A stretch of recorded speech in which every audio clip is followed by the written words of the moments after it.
Marcus Perry asks, you said the narrow bandwidth of TV has made us think we are stupider than we are. Will internet censorship lead to the same problem once TV is supplanted? Well, God, another incredibly complicated question. You know, whenever I think about censorship, I actually talked to Mark Zuckerberg a while back, and we had a good conversation, and Zuckerberg, who I think is a very straightforward person as far as I could tell, is optimistic about Facebook and does see it as a platform whose primary goal is to connect people, and mostly at the personal level, although Facebook has made forays into news provision, and that's complicated their corporate vision. Now, I am not a pro-censorship character. I do not like hate speech legislation, and I am absolutely opposed to compelled speech legislation of the sort that's been introduced into Canada. I think it's a violation of the principle of free speech and free thought, and I think it's exceptionally dangerous. But having said that, nothing is ever simple, and that's part of the reason that things are so annoying politically.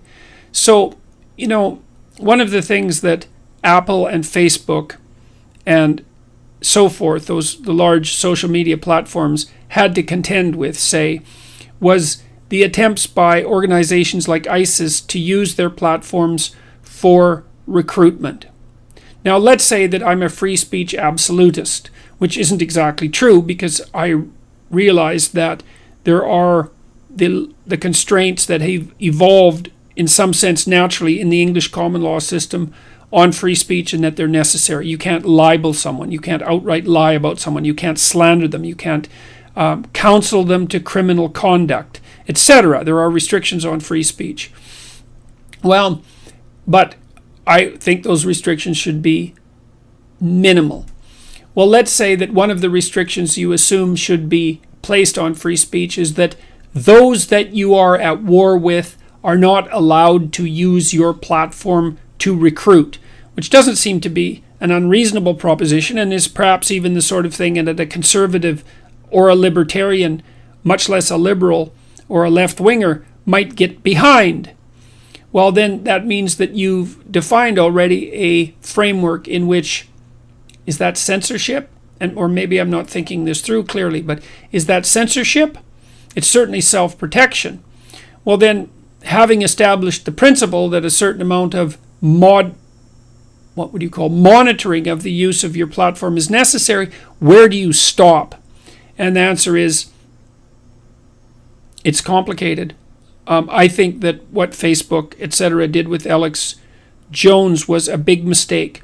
I think that was because, well, it wasn't just Alex Jones that was punished, let's say. It was all the people that were watching him. And not everybody that was watching him was an avid follower of him.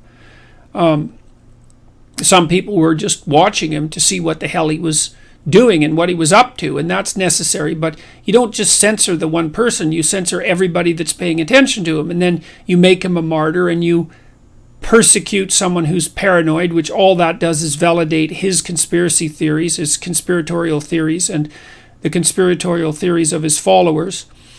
I guess one of the things I've really been wondering is if the wild and woolly reality of Facebook and YouTube and Twitter are actually sustainable in a corporate environment, or if the radical freedom that was associated with those technologies was only something that was possible when, in some sense, all of that material provision, all the provision of that material was outside the standard legal framework because it was too new to regulate.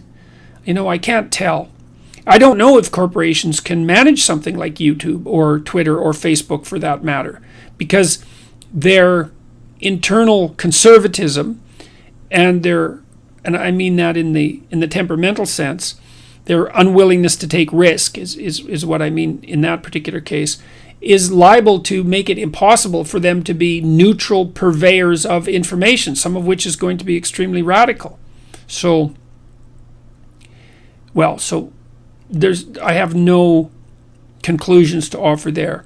And And I guess I'm glad in some sense that these particular complicated problems aren't mine to solve.